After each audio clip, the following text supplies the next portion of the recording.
خانم ها با آقایون به خصوص اگر که همسرشون باشه یا دوستشون باشه یک کلکلی دارن و اون این که میگن 2 سال رفته خدمت و 10 سال داره خاطره تعریف میکنه. یکی از دلایل این موضوع که آقایون خاطرات سربازی رو به راحتی فراموش نمیکنن اینه که معمولاً سربازی رفتن تو سنی اتفاق میفته که افراد بسیار جوان و پرشور هستن و سیستم حسی یا همون احساساتشون بسیار فعاله و طبیعتاً اتفاقات رو با شدت بیشتری حس میکنن که موجب میشه این خاطرات ماندگارتر باشن. و البته نمیشه این موضوع رو هم انکار کرد که خدمت سربازی یک اتفاق ویژه است. حالا چرا من در این خصوص صحبت کردم؟ چون میخوام یک خاطره از خدمت سربازی بگم و حقیقتش گفتم برام دست نگیرید بعداً. البته من خدمت سربازی رو خریدم و فقط 30 روز دوره آموزشی رفتم و قاعدتاً اندازه کسی که 2 سال خدمت کرده تجربه و خاطره ندارم. اما 2-3 تا اتفاق خیلی جالب افتاد که اگه فرصت کنم اونا رو هم در اپیزودهای بعدی میگم. و وقتی میگم خریدم طبیعتاً پدرم خرید و حسابی زیر بار قرض رفت. اما صادقانه بهتون بگم برای من این خرید یکی از بهترین هزینه کردهای زندگی بود، چون با نوع روحیه‌ای که من داشتم قطعاً دچار چالش‌های زیادی در دوره خدمت می‌شدم و امیدوارم روزی برسه که خدمت سربازی اجباری نباشه. نه اینکه بخوام بگم سربازی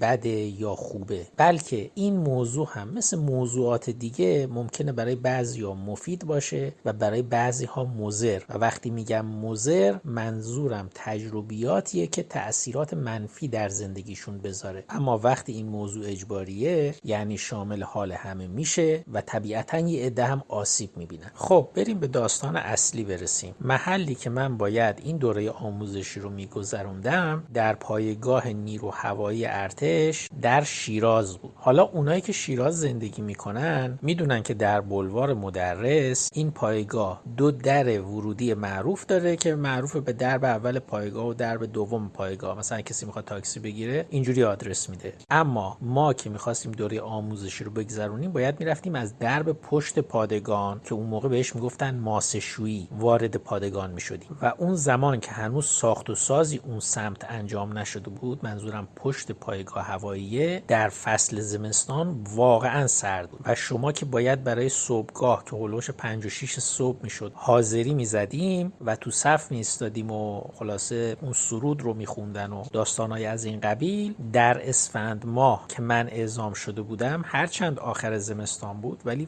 فوق العاده سرد بود، به خصوص اگر باد می اومد که من بعضی وقتا گوشا و بینیم رو اصلا حس نمی کردم و پوست صورتم سر می شد از اون باد سردی که می خورد بهش. و برنامه هم به این صورت بود اونجا که شما از صبح زود که وارد اون محوطه می شدی تا ساعت 2-3 بعد ظهر یا 4 بعد ظهر که مرخصت می کردن تو فضای باز بودی و هر آموزشی از قبیل بدو به ایست و نمیدونم عقب گرد و کارهای از این قبیل که تو آموزشی شما باید یاد بگیری رو تو همون محوطه باز باید انجام میدادی. حالا اگر قرار بر این میشد که اون 3-4 ساعت اول که هوا خیلی سرد بود آموزش های ارائه بشه که نیاز به نشستن رو زمین بود، اون موقع شما علاوه بر سر و کله پایین تنت هم منجمد میشد. و اگه قرار بود سر پنجه بشینی که بهش میگفتن نظامی نشستن که شما کامل روی زانوها خم میشی و میشینی ولی باسن و زمین نمیزنی و زانوها هم زمین نمیخوره، که دیگه واویلا بود. فکر کنید نیم ساعت اون حالت یا ربع ساعت اون حالت بشینی و به حرفای یکی بخوای گوش بدی، دیگه اصلا زانویی برات نمیمونه. که البته بعضی وقتا این کار رو انجام میدادن و یک آسیبی تو زانوی من از همون موقع موند. در واقع منطقی این بود که شما اون چند ساعت اولیه که هوا خیلی سرده تمریناتی رو آموزش ببینی که نیاز به حرکت کردن داره.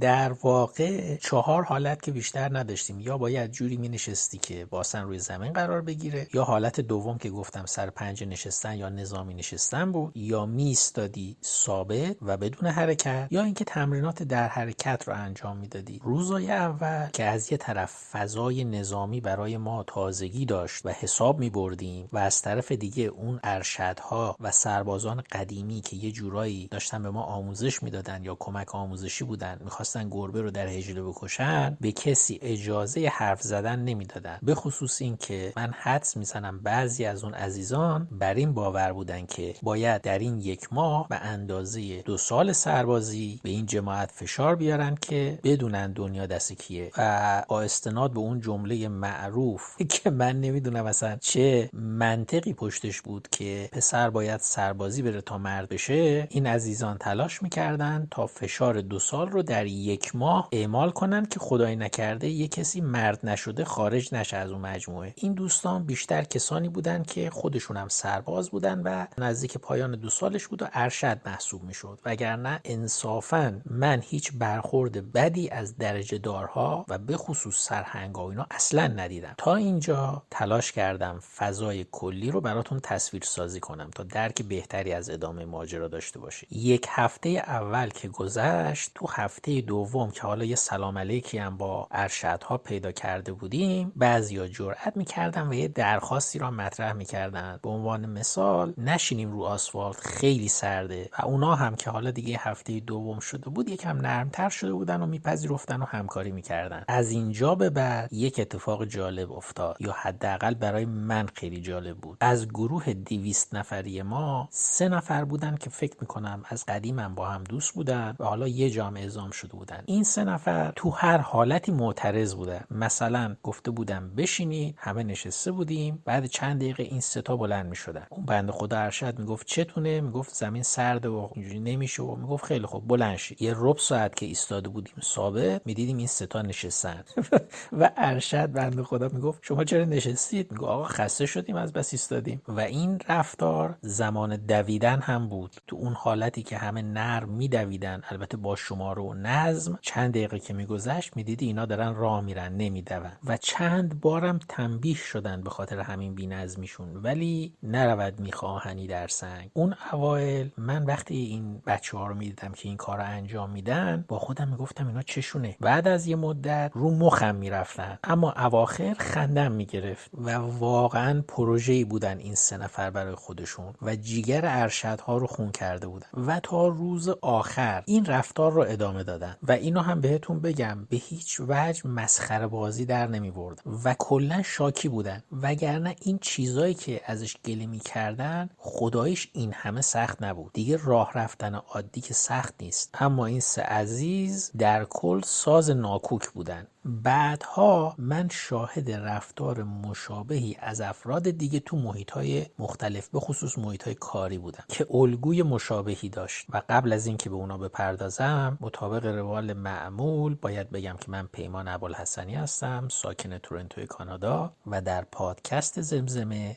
به بیان تجربیات زندگی و درس‌هایی که میشه از اونها گرفت میپردازم. همه ما آدم‌ها الگوهای رفتاری تکرار شونده داریم، به این معنی که یک کاری رو یا یک کارهایی رو مدام تکرار میکنیم. این الگوهای رفتاری تکرار شونده میتوانند نتایج مثبت یا نتایج منفی به همراه داشته باشند و ما اگر تلاش کنیم تعداد الگوهای رفتاری تکرار شونده با نتایج مثبت رو افزایش بدیم و الگوهای رفتاری تکرار شونده با نتایج منفی رو کاهش بدیم، از کیفیت زندگی بالاتری برخوردار خواهیم بود. به عنوان مثال، کسی که ورزش کردن رو به یک الگوی رفتاری تکرار شونده تبدیل کرده، بدن ورزیده تری خواهد داشت. و اگر کسی مصرف مشروبات الکلی رو به یک الگوی رفتاری تکرار شونده تبدیل کرده باشه، بدون شک از نتایج اون نمیتونه فرار کنه. اینجا میخوام از شما اجازه بگیرم که به جای گفتن الگوی رفتاری تکرار شونده از کلمه عادت استفاده کنم و شاید دقیق این دوتا رو هم منطبق نشن از نظر تعریفی، ولی برای اینکه گوش شما خسته نشه و کلا صحبت کردن یه حالت خیلی خسته کننده نشه، تو این پادکست با هم قرارداد میکنیم که از این کلمه استفاده کنم. آدم زرنگ و باهوش کسیه که بتونه عادتهای بد رو کم کنه و عادتهای خوب رو جایگزین کنه یا اضافه کنه. و البته که ما میتونیم در انجام این کار از افراد متخصص کمک بگیریم. اون 3 عزیزی که در خصوصشون صحبت کردم که امیدوارم هر جای دنیا هستن سالم و قبراق باشن، یک رفتار تکرار شونده داشتن در طول مدت اون 30 روز که میتونه نشونه این باشه که این الگوی رفتارشون بوده. بعدن من در محیط‌های کاری افرادی رو دیدم که با وجود هوش بالا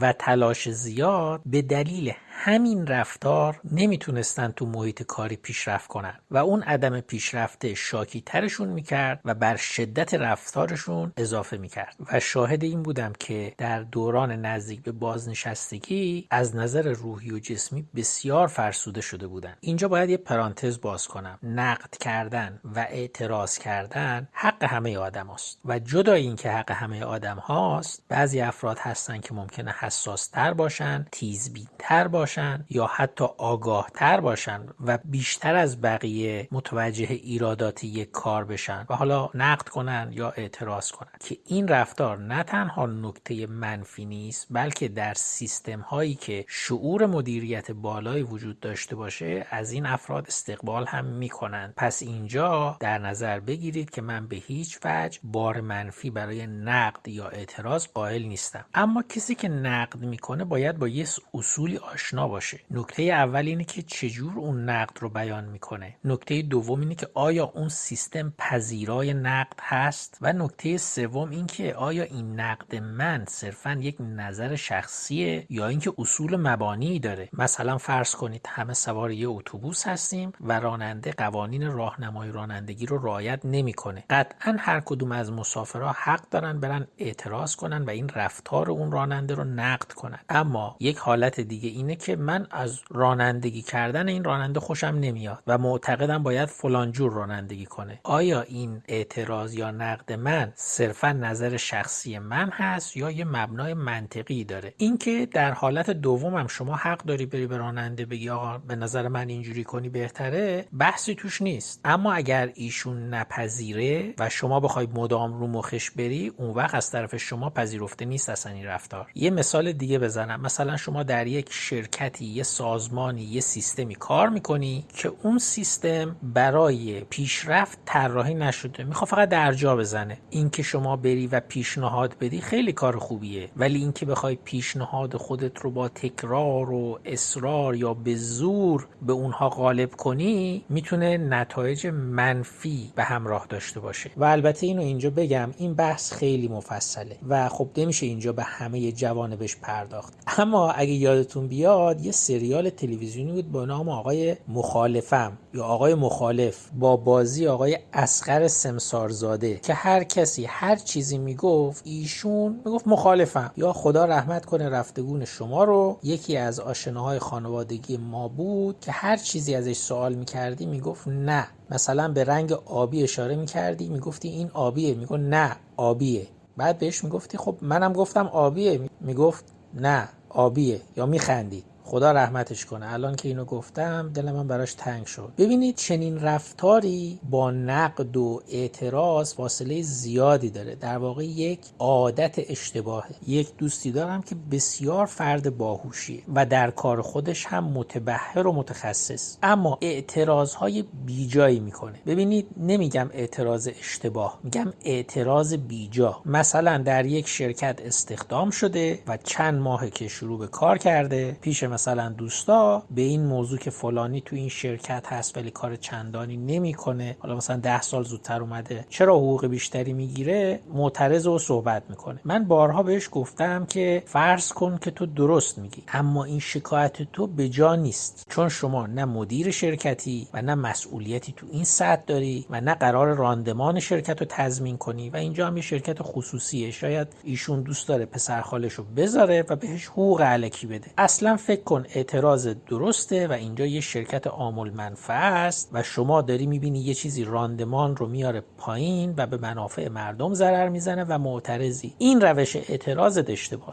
چون توی تمام این شرکت ها قضیه دیوار موش داره موش گوش داره وجود داره و به گوش اون نفر بالایی میرسه و دست شما شاکی میشه. در واقع شما علاوه بر این که نتونستی کمکی به اون مجموعه بکنی و حرفت رو درست انتقال بدی، متضرر هم خواهی شد. باز اینجا مجبورم یه پرانتز باز کنم و اینو حتما بهش اشاره کنم که بعضی سیستم ها فاسدن. من در خصوص سیستم های فاسد صحبت نمی کنم و فکر نکنید منظورم اینه که میگم به سیستم فاسد کسی اعتراض نکنه. در واقع من نمیگم اعتراض کنید، نمیگم اعتراض نکنید، چون اینجا قرار نیست نسخه اخلاقی بپیچم برای کسی، اما به شخص متوجه شدم اگر شاکی بودن تبدیل به یک عادت بشه از حالت منطقی خارج میشه و میتونه ضررهای زیادی برای آدم به همراه داشته باشه. مثل اون 3 عزیز که در یک بازه زمانی 30 روزه حجم زیادی از تنبیه و مجازات رو تحمل کردن و نه تنها اون مجازات ها افتخاری محسوب نمیشد بلکه حداقل ضررش این بود که اون 30 روز رو به سختی گذروندن. خب اگه بخوام یه جنبندی کوتاه کنم اینه که فارغ از این که به چه علت، به چه کسی یا از چه کسی و در کجا دارید اعتراض میکنید یا شاکی هستید، قبل از اینکه اون اعتراض رو تکرار کنید ببینید از روی عادت یا دلایل منطقی و مستدل خوبی براش دارید و حتما بین نقد یا اعتراض بجا و به موقع و غر زدن تمایز قائل بشید. من شخصا به عنوان کسی که روحیه بسیار نقادی داره این مسئله رو با گوشت و پوست و استخون حس کردم و میدونم آدم اگه حواسش نباشه این مسئله میتونه به یک عادت بد و مضر براش تبدیل بشه. و یه پیشنهادم این آخر کار دارم و اون این که اگر خواستید کسی رو نقد کنید حتما از فرمول یه سوزن به خودت بزن یه جوالدوز به بقیه استفاده کنید که منتقد یا شاکی منصفتری باشید. و فکر میکنم همه ما ضمن این که باید به مسائل اجتماعی و پیرامونمون حساس باشیم و بیخیال و منفعل نباشیم، انرژی اصلی و توان خودمون رو در جایی بذاریم که قدرت تغییر داریم. یعنی میتونیم تغییر ایجاد کنیم که در دسترس ترینش خودمون هستیم. دانا، توانا و تندرست باشید.